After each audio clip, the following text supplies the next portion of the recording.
ബാലഭാസ്കറിന്റെ മരണം കഴിഞ്ഞ ദിവസം വലിയ കോളിളക്കം സൃഷ്ടിച്ച ചർച്ചകൾക്കും മാധ്യമ വിചാരണകൾക്കും വിഷയമായിരുന്നു. ബാലഭാസ്കറിന്റെ മരണം ഉയർത്തുന്ന സംശയങ്ങളുണ്ട്, ദുരൂഹതകളുണ്ട്. ഒന്ന്, ബാലഭാസ്കർ എന്തിനാണ് വടക്കുംനാഥ ക്ഷേത്രത്തിൽ നിന്ന് തിരുവനന്തപുരത്തേക്ക് അതിവേഗം യാത്ര ചെയ്തു? ബാലഭാസ്കറിൻ്റെ യാത്ര അപകടം അതൊക്കെ കഴിഞ്ഞിട്ട് മെഡിക്കൽ കോളേജിൽ അഡ്മിറ്റ് ചെയ്യാൻ ബന്ധുവായ ഡോക്ടർ ഉപദേശിച്ചിട്ടും അതൊക്കെ ലംഘിച്ച് എന്തിനാണ് ഈ പ്രകാശൻ തമ്പിയും ജിഷ്ണുവും വിഷ്ണുവും ഒക്കെ ചേർന്ന് ബാലഭാസ്കറിനെ തിരുവനന്തപുരത്ത് മറ്റൊരു സ്വകാര്യ ആശുപത്രിയിലേക്ക് മാറ്റി? മൂന്ന്, ബാലഭാസ്കറിൻ്റെ അപകടത്തിന് ശേഷം CCTV ദൃശ്യങ്ങൾ എന്തിന് പ്രകാശൻ തമ്പി പോയി കളക്ട് ചെയ്തു? എന്തുകൊണ്ടാണ് ലക്ഷ്മി മിണ്ടാതിരിക്കുന്നത്? ഇങ്ങനെ തുടങ്ങി ഒരുപാട് സംശയങ്ങളുണ്ട്. അതിനിടയിലാണ് കലാഭവൻ സോബിയുടെ വർത്തമാനങ്ങൾ, അതായത് ഏറ്റുപറച്ചിലുകൾ പുറത്ത് വരുന്നത്. കലാഭവൻ സോബി പറയുന്നു, മംഗലാപുരത്ത്, അതായത് ഈ അപകടം നടക്കുന്നത് പള്ളിപ്പുറത്താണ്, മംഗലാപുരത്ത് പെട്രോൾ പമ്പിൽ അദ്ദേഹം വെയിറ്റ് ചെയ്യുമ്പോൾ, അദ്ദേഹം വിശ്രമിക്കുമ്പോൾ, ഉറക്കം വന്നിട്ട് കുറച്ച് സമയം ഒന്ന് വിശ്രമിക്കാമെന്ന് കരുതി പെട്രോൾ പമ്പിൽ വിശ്രമിക്കുമ്പോൾ ബാലഭാസ്കറിൻ്റെ നീല ഇന്നോവ കാറ് ചിലർ തടഞ്ഞു നിർത്തി ആക്രമിക്കുന്നത് അയാൾ കണ്ടു എന്നാണ് കലാഭവൻ സോബിയുടെ ഒന്നാമത്തെ മൊഴി.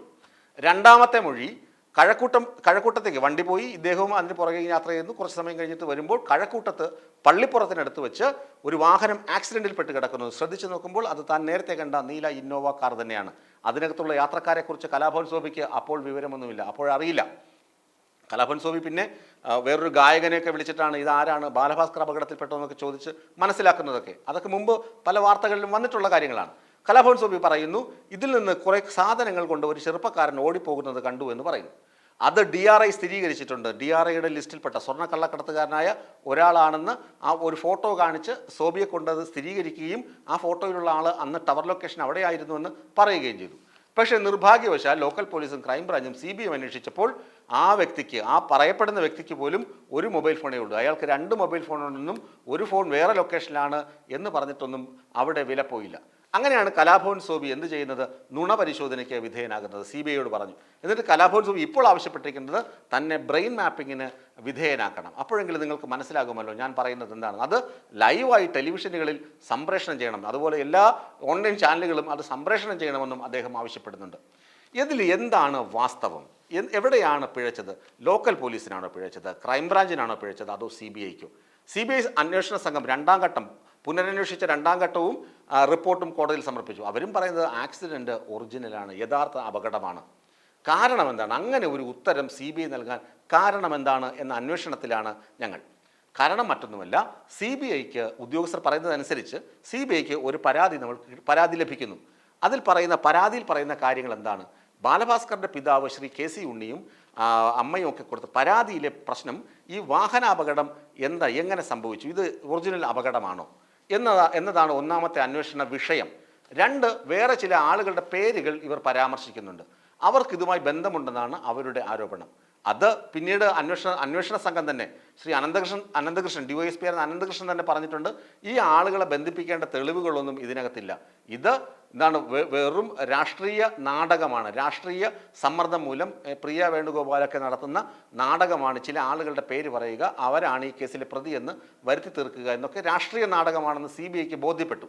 അതുകൊണ്ടാണ് ഈ കേസിൽ ഇതുവരെ പുനരന്വേഷണത്തിൽ പോലും അപകടം ഒറിജിനൽ എന്ന് തന്നെ പറയുന്നത്. ആ പരാതിയുടെ പ്രശ്നങ്ങളാണ്. ആ പരാതിയിൽ ഉന്നയിക്കേണ്ടിയിരുന്നത് ശരിക്കു പറഞ്ഞു കഴിഞ്ഞാൽ ബാലഭാസ്കർ വടക്കുംനാഥ ക്ഷേത്രത്തിൽ നിന്ന് ദർശനത്തിന് പോയി. ഭാര്യ രജസ്വലയായിരുന്നതുകൊണ്ട് ഭാര്യയ്ക്ക് ക്ഷേത്രത്തിനുള്ളിൽ പ്രവേശിക്കാൻ കഴിഞ്ഞില്ല. അവിടെ ലതയാണ് അമ്മയുടെ സ്ഥാനത്ത് നിന്ന് കുഞ്ഞിനെ അകത്തൊക്കെ കൊണ്ടുപോകുന്നത്. ലത ആരാണെന്നൊക്കെ പ്രേക്ഷകർക്ക് മനസ്സിലാകും, അറിയാമല്ലോ.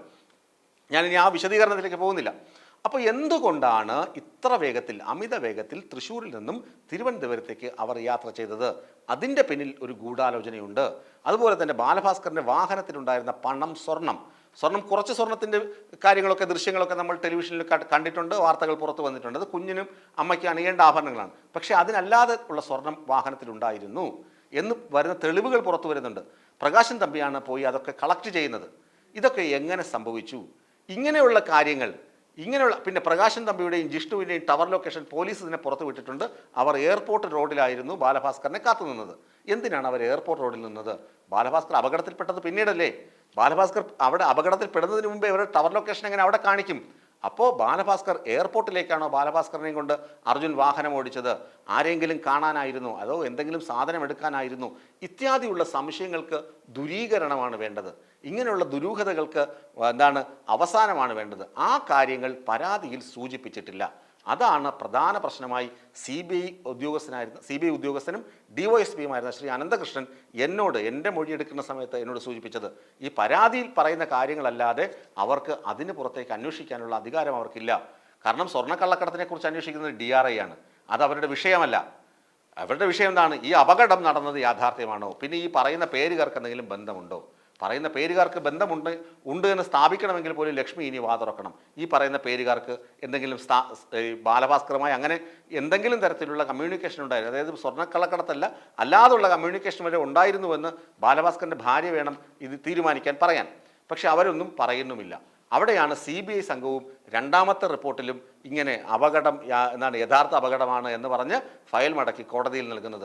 അതുകൊണ്ട് ആ പരാതി കൃത്യമായി നൽകാൻ, പരാതിയിൽ ഉന്നയിക്കുന്ന കാര്യങ്ങൾ കൃത്യമായി പറയാൻ ഇനിയെങ്കിലും ബാലഭാസ്കറിൻ്റെ വീട്ടുകാരും അതുപോലെ ബന്ധുക്കളും ആ പ്രിയ വേണുഗോപാലും ഒക്കെ ശ്രദ്ധിച്ചു കഴിഞ്ഞാൽ കലാഭവൻ സോബി പറയുന്ന കാര്യങ്ങളൊക്കെ ഒരു പക്ഷേയെങ്കിൽ യാഥാർത്ഥ്യമാണെന്ന് തെളിയിക്കാൻ വളരെ ഈസി ആയിട്ട് തന്നെ അന്വേഷണ സംഘങ്ങൾക്ക് കഴിയും.